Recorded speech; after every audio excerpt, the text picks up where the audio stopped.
سوليكا، عشان بقول اسمها غلط. تسقيفه كبيره قوي قوي قوي قوي قوي لمريم سوليكا، فاوندر اوف ذا جود نيوز. استمتعوا، انجوي يا جماعه. مساء الخير يا اصدقائي، عاملين ايه؟ كله تمام؟ قبل ما ابتدي، مين هنا يعرف ذا جود نيوز؟ ارفع ايديكم كده لو حد يعرف ذا جود نيوز. لو حد ما يعرفوش تمام، مسامحاكم، هنعدي النص ساعه اللي جايين على خير، مش هعمل مشاكل. تمام تمام تمام، اوكي. طيب انا مين؟ انا اسمي مريم سوليكا، اسم غريب جدا، هنبقى نحكي قصته في وقت لاحق. انا عندي ايوه، مين قال ذا جود نيوز؟ برافو. انا عندي 25 سنه. جيت هنا على الستيج ده وانا عندي 19 سنه، بس ما كنتش على الستيج، كنت تحت الستيج. كنت بظبط البي ار توكس وكنت بكلم السبيكرز. فاول حاجه وجودي هنا النهارده ده احساس مختلف. ماما جايه في الطريق دلوقتي، كان نفسي تكون تسمع الكلمتين دول، بس ده ايوه ماما. her achievement و my achievement. ان النهارده هكلمكم في توبيك مهم قوي قوي قوي، وصلني من تحت الستيج لفوق الستيج. الحمد لله. انا مين؟ انا اسمي زي ما قلت لكم مريم سوليكا، 25. بالصبح انا عايشه في دبي وبشتغل مع اليو ان. عندي بشتغل بي ار بروفيشنال، وبظبط بقى ميديا انترفيوز مع وزراء وسفراء. بسافر العالم كله مع الشغل. سافرت لحد دلوقتي تقريبا 16 دوله في اقل من سنتين. يوم الثلاث كنت في اذربيجان، امبارح كنت في دبي، النهارده انا في مصر. فيعني انا اساسا مش عارفه الساعه كام دلوقتي. فده انا الصبح وانا بتكلم دلوقتي حسيت ان دي حاجه الشخص اللي عنده 19 سنه اللي كان تحت كان هيقول ايه ده يا رب البنت الجامده دي. فدي حاجه. تاني حاجه وات اي دو بالليل، ان انا عندي بزنس اسمه ذا جود نيوز. ذا جود نيوز هي شركه ميديا بلاتفورم، من اسمها ان انا بتكلم عن الاخبار الحلوه اللي بتحصل حوالينا، including opportunities لهاي سكول ستودنتس، سواء internships او وظائف او programs تقدروا تقدموا عليها. ان انا قبل ما اشتغل الشغلانه اللي انا فيها دلوقتي، انا سافرت مرتين بره مصر، مره مع برنامج اسمه القيادات العربيه الاعلاميه الشابه، ده كان في الامارات، ومره مع برنامج تاني تبع اليوروبيان يونيون اسمه EU Youth for Regions. نسيت اقول لكم ان انا متخرجه من صحافه، هنس حته النيوز، وبحب اتكلم في ذا جود نيوز زي ما قلت لكم عن opportunities انا نفسي جربتها، وبالتالي لما اقولها لكم تبقى كريديبل. كتير منها قوي قوي كان صعب، واقدر اقول اصعب قرار خدته كان ان انا اسيب اهلي واروح في بلد انا ما اعرفش فيها حد، وابتدي من تحت الصفر بشويه. يعني اللي بيبتدي من الصفر ده اتليست مع اكل وشرب وسكن. يعني انا نزلنا تحت شويه. بنت عندي 23 سنه، مش عارفه انا رايحه فين. I landed للطياره I can't see a future و I built it up from there. فعارفين الميم اللي كانت على فيسبوك اللي بتقول لك الناس بتحييك على انك جامد وبتاخد الريسك، وانت من الناحيه الثانيه مش عارف ان ده ريسك اساسا. ده كان انا لما قررت ان انا اسافر، ومش ده بس، ده كان كذا قرار تاني. ولما كلموني السنه دي وقالوا لي we want you to give a talk في ترافيرس، حسيت ان اهم حاجه واول حاجه عايزه اتكلم عليها هو موضوع القرارات. عشان برضو من الحاجات اللي اكتشفتها لما سافرت ان انا كنت بقرر كل حاجه، ادين كل حاجه. يعني هشرب نوع ميه ايه النهارده؟ في دبي الميه مش تاب ووتر، لازم افتح الابلكيشن وهقرر اطلب، ولازم انقي هطلب ايه. فده كان كميه قرارات يوميه محتاجه ان انا اخدها غير عاديه. وكان ذا فاكت بقى ان انا محتاجه اجو ثرو ذا انتاير بروسيس بتاعت ميكينج ا ديسيجن اللي هقول لكم عليها دلوقتي، بتاعت ان انا ادرس الموضوع وافكر في الانفورميشن واواي اوت السولوشنز كتير قوي على ان انا عايزه اطلب ميه. ف I created a shortcut، ده اللي جاي اشاركه معاكم النهارده. The shortcut to creating decisions، وازاي تقدروا توصلوا لقرار للحاجه اللي انتوا عايزين توصلوا لها. ف let's navigate. بالنسبه لي القرار ده حاجه متقسمه ل3 اجزاء، وفي حاجات كتير قوي في حياتنا بتتقسم ل3 اجزاء دول. عندنا مرحله البري ديسيجن، وعندنا مرحله جوه الديسيجن، وعندنا مرحله ما بعد الديسيجن. هنثبت ال3 دول عشان هفضل رايحه جايه هنا كتير قوي. لو رحنا للبري ديسيجن وهي ليفل 1، عايزاكم تبقوا فاهمين حاجه، ان وانت هنا you're in such a safe zone. انا كنت قاعده في بيتي ملكه، اكلي بيجي لي لحد عندي، كل حاجه تمام، عارفه ان انا المفروض انط هنا بس مش دلوقتي. عارفه مثلا لو هتكلم على الجامعه ان انا المفروض اميك ديسيجن الجامعه بس مش دلوقتي. عارفه ان انا المفروض اسافر بس انا عارفه انه مش دلوقتي. ف first of all identify ان انتوا هنا you are in a luxury. الحته اللي انت واقف فيها دلوقتي حالا والنهارده you are in a luxury ان احنا في شهر 11 لسه الجامعه في شهر 9. you have a luxury ان انتوا في مكان حواليكوا ناس كتير تقدروا تسالوها وتتعلموا منها. you have so many luxuries. واجان ده في ديسيجن الجامعه بس لسه هنتكلم عن decisions جايه كتير قوي تاني. ف when you identify first of all ان انتوا هنا you are in a comfort zone we are very privileged to be here. واحنا برضو لو هنتكلم على event Traverse which is a ticketed event you are very privileged to have البريفليج ان انتوا تيجوا هنا وتعرفوا المعلومات دي كلها. ف here you're safe. و when you're safe you can think clear. فهنthink clear ازاي؟ تعالوا نبتدي بمثل صغير وهنكبر شويه. وانا جايه النهارده كنت بفكر يا ربي البس البلاوز البيضه ولا البس عليها الجاكيت ده. وعلشان تقرر اي حاجه في حياتك لازم تبقى عارف ايه الفاليوز اللي على اساسها انا هاخد القرار ده. فلو انا عايزه البس التيشيرت انا كمريم في مخي والله انا الفاليوز بتاعتي ايه؟ كومفورت، ما بحبش البس حاجه تكون مضايقاني. بي كونفينينس، لازم ابقى متاكده ان الحاجه دي مش هحتاج اكويها او تخنقني او تقرفني. ومفيش سي تقريبا، ممكن سي سنه انها تبقى فاشنبل مثلا. فدول الثلاثه برايورتيز بتاعتي. فعلى اساسه قررت ان انا هلبس وايت اندر شيرت، قررت ان انا هلبس الجاكيت ده، وقررت ان انا هلبس حاجه ايدنتيفاي ذا سم او حاجه ذات اي ستاند فور. فthese were my choices او الثوت بروسيس اللي انا مشيت بيها علشان اوصل للايه؟ ها؟ ثانك يو. طيب ممكن تكون نفس المريم دي كنت من شهر رايحه فاشن شو في دبي، مش عشان انا روشه، عشان انا عندي اصحاب روشين كانوا هيودوني فاشن شو في دبي. وانا هناك كانت القرارات او كانت الفاليوز بتاعتي معكوسه تماما. يعني كان موضوع الفاشن ده كان نمبر 1، دي كانت اول فاليو ان انا لازم البس حاجه فاشنبل. بعديها لازم البس حاجه كونفينينت، حاجه موجوده في الدولاب، حاجه مش عند المكواجي. ونمبر 3 خالص خالص خالص كان هيجي جزء الكومفورت، ان انا رايحه فاشن شو انا مش مهتم قوي بجزئيه الكومفورت دي. لو انا بصيت على نفسي دلوقتي ولبست لكم اللي انا كنت لابساه يوم الفاشن شو، انتوا كنتوا هتقولوا البنت دي لابسه لبس غريب قوي مش مناسب. ولو كنت رحت الفاشن شو لابسه اللبس اللي انا لابساه دلوقتي الناس كانت هتقول البنت دي لابسه لبس غريب مش مناسب. ده انا بقوله لكم ليه؟ ان لازم قبل ما تاخدوا اي قرار في حياتكم تبقوا عارفين ايه الفاليوز بتاعتكم. ممكن تبقى ليكم انتوا صح وللي حواليكوا غلط. على فكره انا كنت ممكن اجي لكم النهارده لابسه لبس الفاشن شو وكان يبقى صح جدا لو انا كان عندي كمان ساعه فاشن شو. and then I should not care about what everyone else thinks علشان انا عارفه كويس قوي ان this is what I want to do. والعكس صحيح. ف while you're here اي قرار هتاخدوه من ابسطها زي بتلبسوا ايه او هتختاروا جامعه ايه you should choose او you should know what your values are. لو هتكلم على سكيل اكبر شويه، انا درست اعلام في MIU وكان وقتها بالنسبه لي الفاليو الاولانيه خالص ان انا عايزه اتعلم تعليم كويس جدا جدا جدا. تاني حاجه ان انا كان نفسي يبقى البروفيسورز بتوعي اجانب علشان اقدر ان انا يبقى عندي الانترناشونال اكسبيرينس وابقى اشتغلت. انتوا MIU اللي هناك دول ولا MIU؟ مين هنا MIU او عايز يخش MIU؟ عدوا على البوث رقم 1 فبقول لكم ان انا كانت تاني فاليو عندي ان انا عايزه اتعلم من انترناشونال بروفيسورز. وثالث فاليو بيني وبينكم الصراحه كنت مكسوفه وانا بقول لها لبابايا ومامتي وانا بقول لهم انا عايزه حاجه جنب البيت، يعني مش عايزه اروح جامعه القاهره، انا واحده ساكنه في مدينتي، مش منطقي المشوار ده كل يوم، ما يرضيش ربنا يعني. فبالتالي ما دخلتش جامعه القاهره، اي اليمينيتد. كان لسه متبقي حته الانترناشونال كوميونتي وتعليم نظيف موت. بس لو كنت كمريم عندها 18 سنه سقطت اهم فاليو، وهي فاليو ان الفلوس او الماده دي مش معايا. يعني لو انا عايزه ادرس بره الكاش مش في ايدي، والحاج ما كانش معايا كيش يسفرني الجامعه في لندن، وقدمت في ويستمنستر اتقبلت الحمد لله، بس زي ما بقول لكم الكاش ما سمحش وجاي لكم في جود نيوز في اخر التوك. فالمهم اضطريت ان انا اضحي بفاليو بتاعت الانترناشونال كوميونتي في صالح فاليو ان انا لازم اختار انسب تشويس في المكان اللي انا فيه دلوقتي حالا جيفن الانفورميشن اللي انا اعرفها دلوقتي حالا. I chose MIU. دخلت MIU، بيني وبينكم كنت بتنك على عيال جوه قوي الصراحه، سامحوني دفعتي اللي هيشوفوا الفيديو ده، عشان كنت شايفه ان انا ممكن اكون في حته احسن لسبب ما، او اكون بتعلم في مكان احسن او معايا ناس افضل.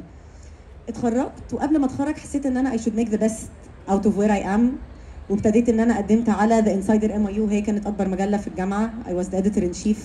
وابتديت ان انا اتعرف على دكاترتي اكتر، لقيت 2 3 دكاتره فعلا كانوا بيدرسوا بره، الدكاتره دي اللي ساعدتني ان انا الاند كذا جوب بعد كده. ف while you're there you will make the best out of what you have. نرجع تاني لحته الفاليوز، ان when you choose your values والله ممكن اكون لما بصيت دلوقتي ده فعلا كان احسن تشويس، بس من 6 سنين التشويس ده كان بالنسبه لي وحش جدا. اخر حاجه في الجزئيه دي، يعني قبل اصحابي المهم، بس قبل ما اخش على الجزئيه دي عايزاكم بس تركزوا ان انتوا تتشوز ذا inconvenience that you can live with. يعني انا مثلا لو كنت اخترت جامعه القاهره ده كان inconvenience انا I could not live with، انا I could not commute ساعتين في اليوم، وحوالينا ناس كتير family members قالوا لي ان انت بتعمليه ده غلط، بس I didn't care قوي عشان انا اخترت الفاليوز اللي هي بتاعتي انا. خلصنا بقى هنا وعملنا الريسيرش ورحنا يمين وشمال وجينا ترافيرس وسالنا اصحابنا وقعدنا مع المنتورز وقعدنا مع الاهالي. خلاص انا هخش MIU، انا هخش اسلاسكا، انا هخش هيرتفورد، انا هخش اللي هخشه وخلاص بقى. يعني سواء انا مقتنع مش مقتنع، اهلي معاهم فلوس معاهم فلوس، احنا خلاص انا في الحته دي. كل واحد فيكم هيقدر يجاوب على السؤال ده لوحده، انا مش هقدر اجاوبه لكم. وانت في الحته دي عايزه اقول لكم ان اول جمله انا حطاها هنا دي مش جمله سرسجيه بتاعت صدقني يا صاحبي. صدقني يا صاحبي دي اغنيه بتاعت بتاعت احمد منيب. احمد منيب ده مغني مصري من النوبه. I encourage ان انتوا تسمعوا الاغنيه دي اول ما تسيبوا هذا الستيج. الاغنيه بيقول لك صدقني يا صاحبي ان خفت ما تقولش، وان قلت ما تخافش. بمعنى والله لو انت هنا وخايف ما تنطش، والله نطيت بقى ما تبصش ورا وتقول اصل انا فوت، اصل انا ما اروح، اصل انا كان نفسي في دي، اصل انا ما كانش ينفع، اصل كان المفروض اعمل كذا. there is no room ان انت تبص ورا وتقول I wish I had done that. و this is where the part where you make the best out of what you have now comes inconvenience. عايزاكم دلوقتي تسيت داون كده، بما اننا في الحته بتاعت الديسيجن دي I want you to reflect على اصعب قرار احتاجتوا ان انتوا تعملوه في حياتكم. مش لازم يكون شرط ليه علاقه اي حاجه بالدراسه، مش لازم تكون حاجه complicated قوي، ممكن تكون حاجه بسيطه جدا زي هتاكلوا فين او هتلبسوا ايه، او ممكن فعلا تكون حاجه عظيمه. بس عايزه اطلب من حد في الاودينس يقول لي ايه اصعب قرار خده وليه ده كان اصعب قرار. فهل من volunteers؟ hardest decisions و no judgment. يلا بينا روان. هاي هقول لك على حاجه، هقول وراكي جمله بجمله عشان يسمعوا. اوكي، هتقولي انك بعد ما قررتي انك تدرسي، بعد ما درستي English literature،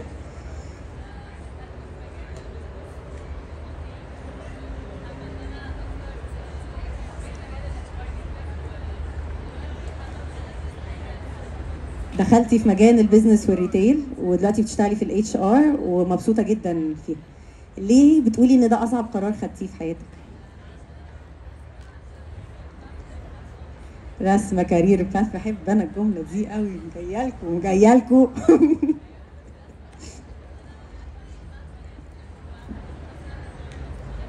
هتكملي ماسترز وسكولرشيب وبروفيسور وانجلش ليترشر وشكسبير وكله، وكملتي في الHR وحبيتيه.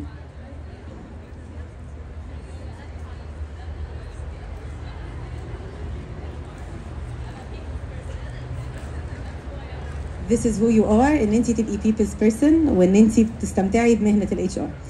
طيب عايزاكم تمسكوا الجمله اللي هي قالتها دلوقتي حالا وترفلكت في حته انا كان نفسي او انا كنت شايف مشوار عامل كذا. ان انا زي ما قلت لكم في الاول، هو احنا النهارده هنتمشى مع بعض مشوار لا يتعدى ال 150 سم من هنا لحد هناك خالص، وفي المشوار ده هنتكلم على حاجات كتيره قوي. هيوقفنا كماين والعربيه تران اوت اوف بترول وفي كمين هيحصل واحتمال ما نوصلش هنا اساسا. بس عايزاكم تفتكروا بس ان this is how we envisioned that it would go. احنا هنا محشورين في النص وقلنا ان احنا هنميك ذا بيست اوت اوف ات وهنأكسبت الانكونفينينسز اللي فيها، وهنأكسبت كويس قوي ان انا if I made the decision ان انا عايزه البس الجاكيت ده النهارده، ما ينفعش اقول انا عايزه اقلع الجاكيت دلوقتي عشان الجو حر. مش اوبشن، ان انا من الفاليوز بتاعتي ان انا محجبه برضه، مش عايزين نسقط. هنا في حاجه مهمه قوي عايزه اتكلم عليها، ان while you're here هتبتدي تطلع inconveniences غير اللي انتوا كنتوا متخيلينها هنا خالص. يعني هنا you had some sort of information على حاجات انتوا عايزين تعملوها، وده اللي انا عايز اعمله وده اللي انا مش عايز اعمله and you know it very well.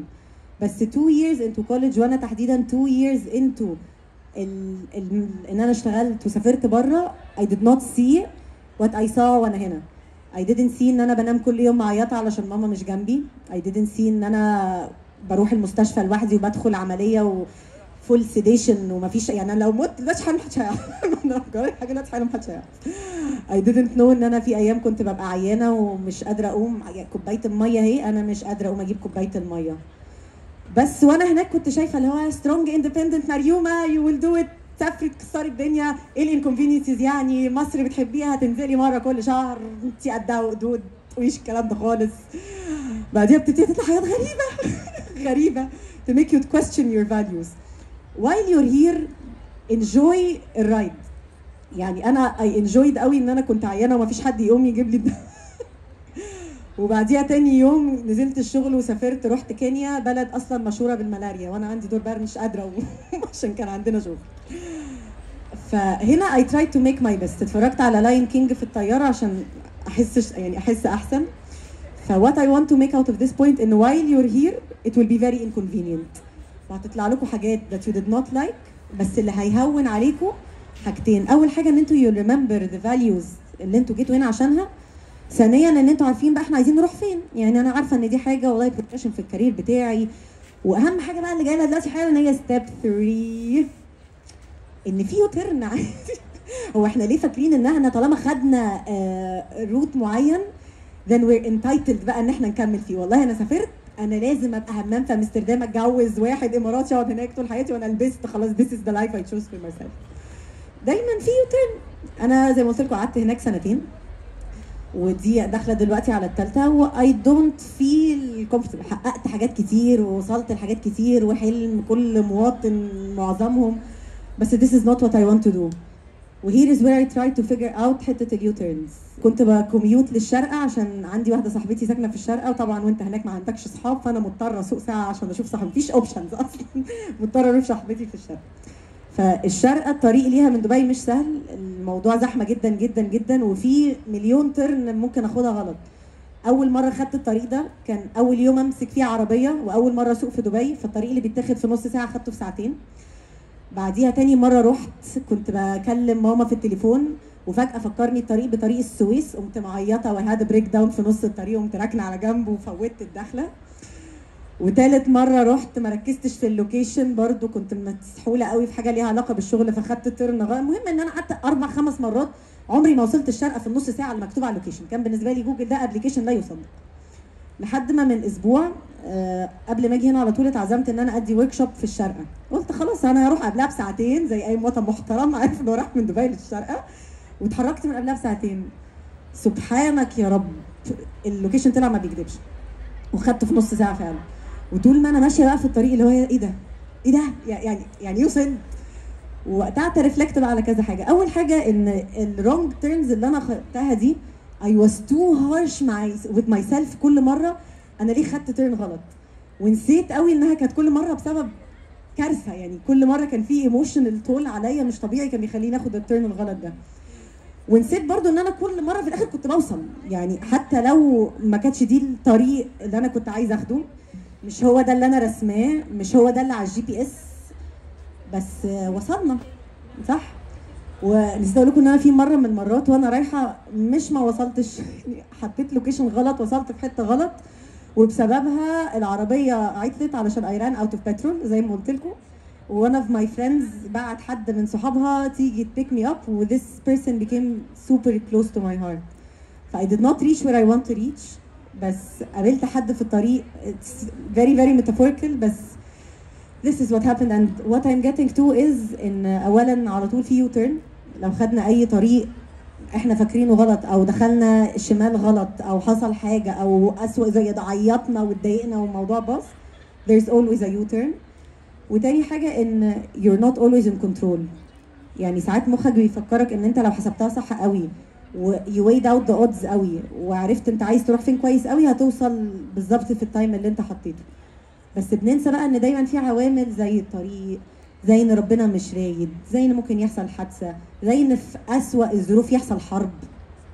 الكوفيه اللي انا لابساها دي البنت اللي مدياها لي من غزه. انا زي ما قلت لكم بشتغل في كوب 28. كوب 28 ده اكبر قمه مناخ في العالم. السنه اللي فاتت كانت في الامارات، السنه دي في اذربيجان. وهي في الامارات كانوا عاملين برنامج جميل قوي، جايبين 100 ديليجيت من العالم كله علشان واديناهم كاباسيتي بيلدينج عشان يحضروا المفاوضات، يبقوا جزء من النيجوشيترز بتوع الكوب. مش هدخلكم في تفاصيل، بس المهم كان معانا ديليجيت من غزه. كوب السنه اللي فاتت كان في شهر 11، الحرب قامت 7 اكتوبر. وسمر كانت المفروض تبقى موجوده في الامارات 6 اكتوبر. وسمر كلمتنا وهي على الحدود انها مش عارفه ما هي يا اما هتيجي ومش عارفه هترجع ازاي، يا اما تفضل مع اهلها ومش عارفه هتعيش ازاي. فسمر had to make a decision. The decision was انها تفضل مع اهلها، وفضلت مع اهلها، ما قدرتش تيجي على كوب 28. الحمد لله السنه دي طلعت من غزه، راحت على مصر، عملت الماسترز بتاعتها، وجات على كوب 29 السنه دي وادتني كوفيه.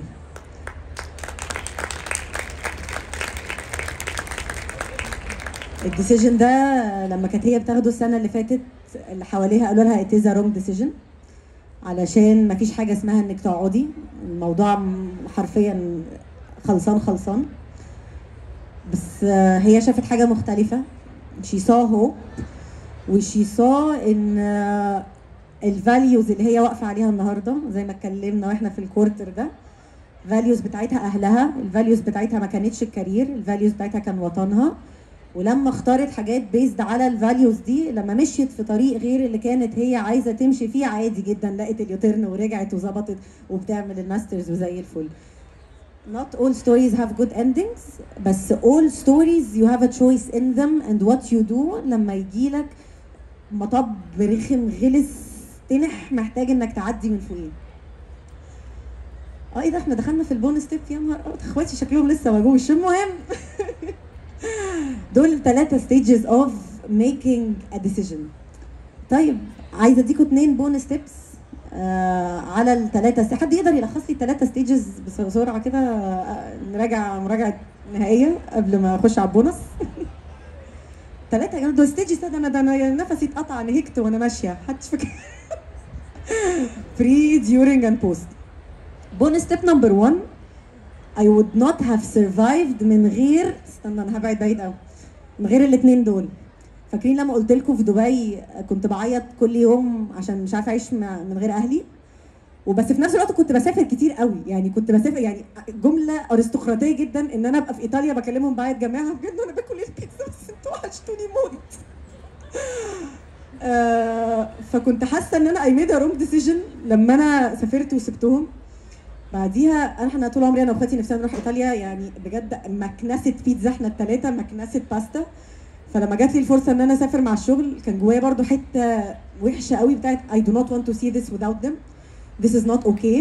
illegal الى حد border line illegal. انا مش عايزه اشوف الحاجات دي، هما مش معايا. اول حاجه عملتها لما وصلت اول حاجه شفت الكولوسيوم. نو شيم لو مش عارفين ايه هو الكولوسيوم، اختي ما كانتش عارفاه لما قلبت لها الكاميرا، بس الكولوسيوم ده اشهر مونيمنت في روما. وشفت الموضوع ده، فتحت فيديو كله وكلمتهم اند اول، ولا كأن حصل اي حاجه، حسيت ان احنا زي الفل يعني، ولا كاني متضايقه ولا كان في اي حاجه. ورجعت كلت البيتزا وفتحت فيديو كول واحنا تمام. ف I want to let you know ان even if you make a decision that you think is wrong, you need to be kind with yourself ومع اللي حواليك in every single step of the process. انا لما سافرت كان يعني انا كنت بعيط كتير قوي، بس ما كنتش بشوف ان هم بيعيطوا، يعني عادي انا قاعده في اوضتي عارفه ان انا I'm aware ان انا بعيط، بس I'm not aware ان هم بيعيطوا وان انا I miss them as much as they miss me. ف you need to understand ان كل decision انتوا بتاخدوه مش بس بيبقى مأثر عليكم، بيأثر على ناس تانية كتيره قوي قوي قوي حواليكم. وتاني حاجه برضو مهمه قوي، حد هنا يقدر يليبل نفسه على انه perfectionist؟ perfectionist انتوا قليتوا في الجيل ده، ايام كانوا كتير الميلينيالز الجين زي اللي جرالهم. ماشي، في شويه perfectionists موجودين، حلو. الشخص البرفكشنست ده بيبقى دايما جواه هو ونفسه بيتخانقوا مع بعض، اللي هو انت ازاي ما جبتيش الفول مارك، انت ازاي ما جبتيش مش عارف ايه، انت ازاي ما عملتيش البرزنتيشن باحسن شكل. حاسه ماما مقتنعه جدا مصدقه جدا لو انت خنقتيها وانا ماما برضو خانقاها. بس I have good news، والله لازم I have good news في الاخر، ان لما بتبقي في خناقه يعني عايزه تعملي حاجه معينه، افتكري ان it's not you against you، انت وانتي تيم. am I making any sense؟ انت ونفسك مش بتتخانقي انا ليه ما جبتش ده، او انا ليه ما عملتش ده، او انا ليه ما اخترتش ده. you and yourself you are a team، فبتبقى انت ونفسك ضد الموقف، او هنشوف هننافيجيته ازاي. ف if you're not kind enough مع نفسك ومع الناس اللي حواليك، مش هتقدر توصل للحاجه اللي انت عايز توصل لها.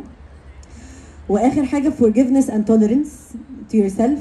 you should be very very forgiving لو انت عملت حاجه انت فاكرها رونج، ان انت وانت في الكوادرن ده اول حاجه قلتها لكم ايه؟ قلت لكم انت بتبقى very very comfortable, you have so many luxuries, you have so many privileges. طبيعي جدا انك ممكن تعمل decision تندم عليه وانت هناك.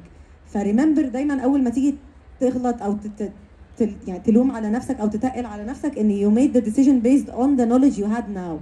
لما تروح هناك ساعتها تقدر تلوم على نفسك عادي. في كود كده بتقولك ان life you go through life forwards بس you have to understand it backwards. ما فيش طيب، ما فيش شورت كات وما فيش مانيوال، محدش هيديك بص هو ده خلطة النجاح السرية اللي هتوصلك للحتة اللي انت عايز توصل لها.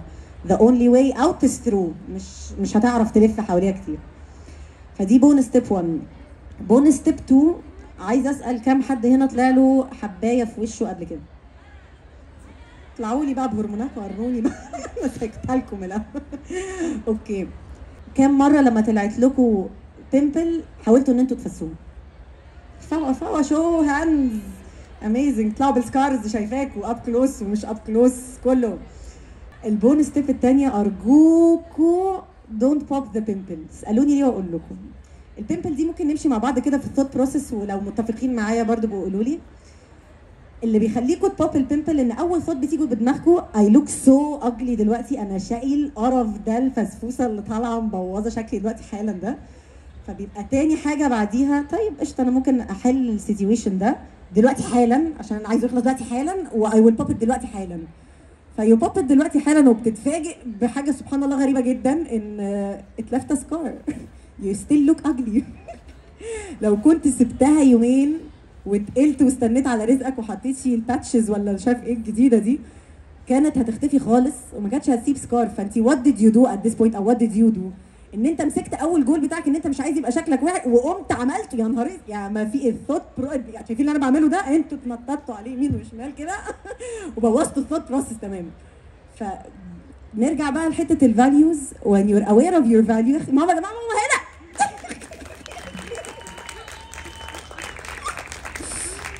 اتكلمت عنك كتير فاتك، ممكن هم يبقوا يحكوا لك.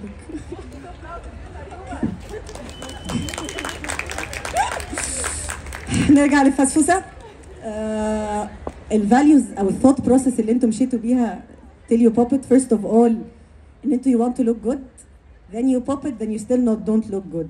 what I'm trying to say is if you know that you الفاليو الاساسيه بتاعتك ان انت you don't want to look good, you should be extremely patient with yourself وتمشي مع نفسك في الطريق اللي يوصلك للحته بتاعت اوكي I still look good.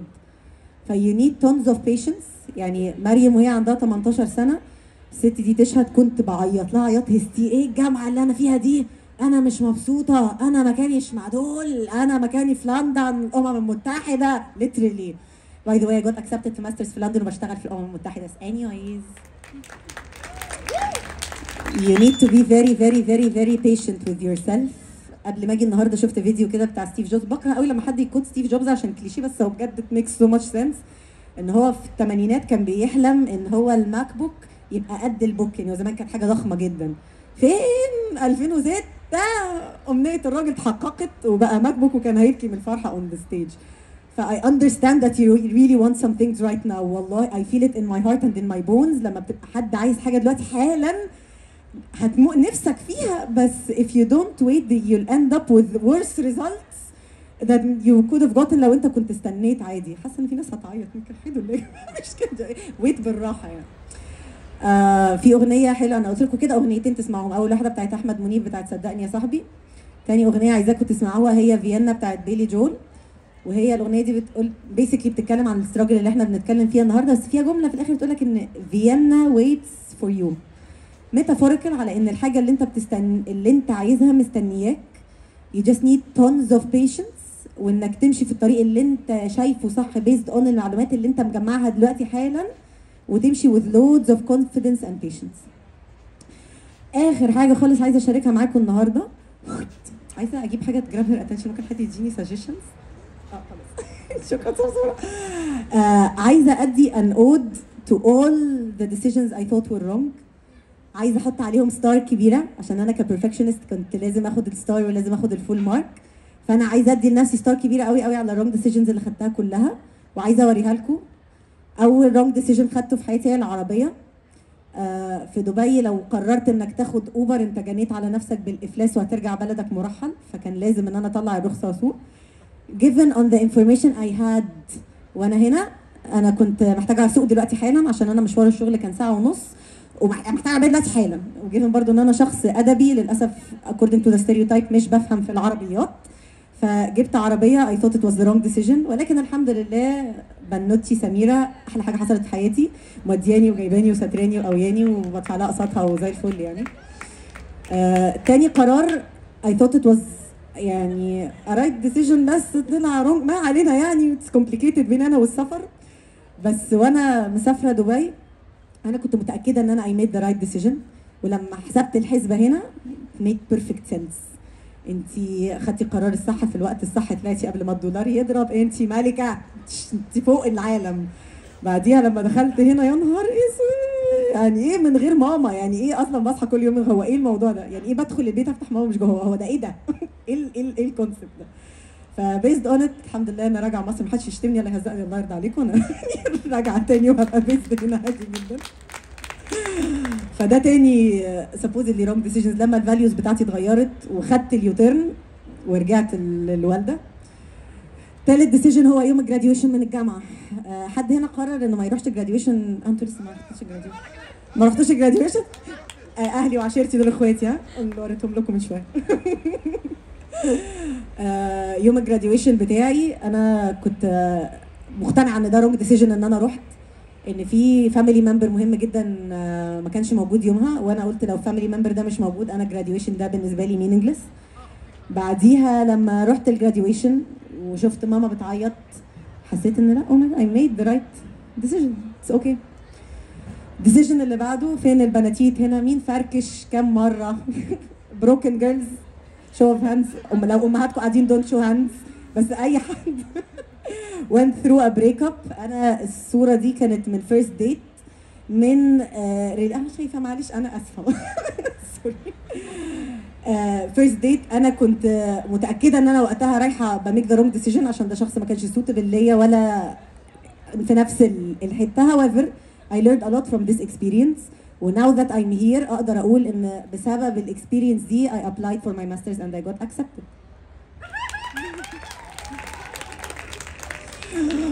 اخر حاجه عبيطه شويه، كنت مسافره مره المانيا في شهر 6. نصيحه اخويه، اي حد هيسافر نوردن يوروب من غير جاكيت ما كريسي ايا كان اي شهر في السنه. فسافرت ما كانش معايا جاكيت، واحد يوحد ربنا. كنت بموت، جالي دورين برد في اسبوع، ما حدش بيحصل له كده في الدنيا. بس بعديها عرفت ان في واحده صاحبتي جنبي في امستردام، رحت لها ادتني جاكيت ولفينا لفه في امستردام. كنت محدش يقول لي كنت ممكن تشتري جاكيت، ما كانش معايا فلوس. و it ended up one of the best trips of my life. ف what I'm here to say ان مفيش حاجه بقى يعني to bust الميث اللي كتبتها لكم في الاول بتاعت the good decision. مفيش حاجه اسمها the good decision. There's just a decision that you make based on the information you have at the time you're at right now. والله خدته دلوقتي وطلع الديسيجن ده كويس ليك في الشويه اللي انت قاعدهم فيه، تمام. والله خدته واكتشفت ان الديسيجن ده مش كويس وانا عايز ارجع منه، تمام. بس اهم حاجه to remember ان there is no good decision, there is just good planning وفي توكل على الله. اي حاجه ثالثه كفته. Thank you. Make sure you follow the good news. يعني مش دعايه خالص، بس بجد انا بنوته لذيذه جدا زي ما شفتوا. ده اخويا. عايزه اقول لها حاجه. وبليز make sure you follow the good news بعيدا عن النرجسيه. بس we publish a lot of internships و opportunities ل high school students. وحابه اسمع منكم ماما عايز تدي سبيتش عشان احنا اسره نرجسيه، معلش ادونا دقيقه.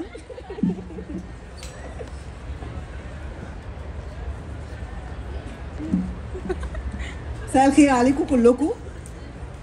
عايزه اقول حاجه. انا باكد على الكلام اللي هي قالته. هي مريم بتشتغل من وهي عندها 15 سنه، وعلى فكره كذا مره يعني وقعت وقامت بدايه من تدريب الهاندبول. كانت دايما بترجع بعد تمرين الهاندبول اصلا لو الكابتن قال لها كلمه انها مش موفقه فكانت بتتضايق جدا، وكانت بتحب دايما انها تكون الاحسن، فدايما بتبذل مجهود اكتر، فكانت اكتر حاجه بتاثر فيها. بعد كده لما دخلت الاي اس ال سي ده في الجامعه الامريكيه، تمام معلش يعني اعذروني، كانت بتبذل اقصى مجهود، وفي كام نقطه ما كانتش دايما بتوصل فيها للي هي عايزاه جوه الجامعه الامريكيه، وكانت بتحاول تاني نرجع من اول وجديد وتبذل مجهود من تاني. فده كلها تحديات هي مرت بيها، يعني هي النهارده هي واقفه قدامكم، هي ده ما مرش من فراغ، هي مر من تجارب حلوه قوي وتجارب قاسيه جدا. الثانويه العامه بتاعتها كانت قاسيه جدا، رغم ان هي ما تعبتنيش، لكن هي بذلت كل المجهود اللي المفروض يتعمل الحقيقه، وكانت النتيجه موفقه. كان نفسها تدخل الجامعه الامريكيه على فكره، بس ما قدرناش نظرا للظروف الاقتصاديه. بس الحقيقه بذلت برضو مجهود في الام اي يو، رغم ان برضه زي ما هي قالت هي ما كانتش عاجباها في الاول، بس هي برضو عملت تحديات جامده جدا فيها. واخر حاجه قرار السفر ده جالها في 3 اسابيع، كان صعب جدا عليا وعليها. انا قعدت 25 سنه ما بشتغلش حقيقه، وده احب اشارك فيه برضو معاها اخواتها الحقيقه، لن انكر ملك ولن انكر محمد. انا النهارده مخلصه 4 ليفل في البريتش كونسل في الانجليش، تمام. انا خريجه فنون تطبيقيه، فالنهارده انا نزلت بعرض اللوحات بتاعتي، فانا ده معناه ان انا ابتديت بعد ال50 بعمل تاني حياه جديده، فكل الدعم الحقيقه الدعم منها، وملك الحقيقه ما اقدرش انساها معايا، جندي مجهول معايا في البيت. محمد صديقي واخويا وحبيبي وكل حاجه، فاحنا عيله بتدعم بعض، سواء بنفشل سواء بننجح، احنا دايما مع بعض لغايه لما نوصل للهدف بتاعنا. مش عايزه اطول عليكم، بس عايزه اقول ان محدش ييأس من انه هيوصل، هتوصلوا يعني هتوصلوا، بس في توكل على الله، دي اول حاجه، ودعم وشغل كتير. احنا مش هنقعد والسما هتمطر، هي السما ما بتمطرش، احنا لازم نشتغل علشان نوصل. فكل اللي ولادي ال3 وصلوا له، تمام، هو نتيجه شغل كتير، مش شطاره مني، بس نتيجه شغل كتير منهم. فيعني بجد بحمد ربنا، واتمنى لكم انكم تحققوا كل اللي توصلوا فيه، بس لازم يبقى فيه اصرار ولازم يبقى فيه شغل. شكرا جدا.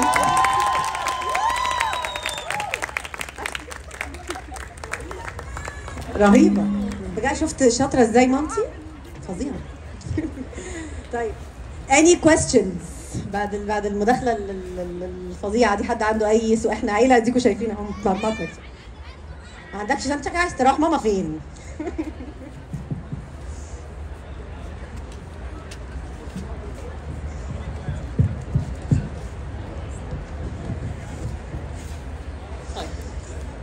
انت عرفت ان انت خدتي مثلا رونج ديسيجن واللي انت محتاجه تعمليه، انت اقدر اختار رونج ديسيجن ولا لا؟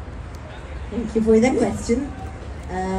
لما بنقعد مع نفسنا ونري اساس الفاليو، والله I'm not that I'm saying this بريبيتيشن كتير، بس الواحد لما بيقعد مع نفسه ويفكر ايه هي الفاليوز بتاعت دلوقتي، ان على فكره الفاليوز اللي انت اخترتيها في الاول لما انت اخترتي انك تخشي انجلش ليترشر they were right, you were valid. انت ما كنتيش غلط لما قررتي ان دي الحاجه اللي انت عايزه تدرسيها given the time او الانفورميشن اللي عندك دلوقتي، وزنقت اصلا الوقت بتاعت ان انت بتحددي فيه القرار. عشان كده قلت لهم في الاول you are privileged ان انت you're able to make this decision دلوقتي. فوان يوري اساس بعدها وتحسي ان الفاليوز بتاعتك اتغيرت، مش هيوديكي للديستنيشن اللي انت عايزه تروحيها، this is when you should feel it in your heart. ان لا، عارفه انت حاطه لوكيشن كده على جوجل، انت كنت عايزه تروحي البيت، بعديها افتكرتي ايه ده انا نسيت اجيب حاجه نسيت ازازه الميه بتاعتي في الجيم، فلازم تحطي ازازه الميه، تحطي الجيم على اللوكيشن عشان ترجعي تجيبي ازازه الميه من الجيم.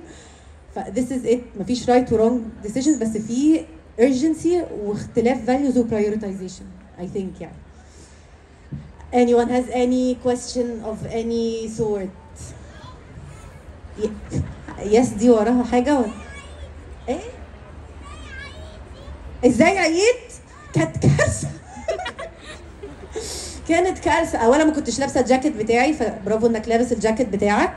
انا عييت عشان ما كنتش لابسه الجاكيت بتاعي، وعلشان الواحد لما بيبقى زعلان في حاجه اسمها المناعه دي بتنزل قوي فبتخليك تعي اسرع. فاول حاجه تلبس الجاكيت، تاني حاجه ما تبقاش زعلان ابدا. Anyone has any question of أي حد؟ في حد عنده سؤال ورا وانا مش شايفاه؟ حد رافع ايده ورا؟ انا عيني خفيت خلاص. Anyways, thank you guys. It was a pleasure.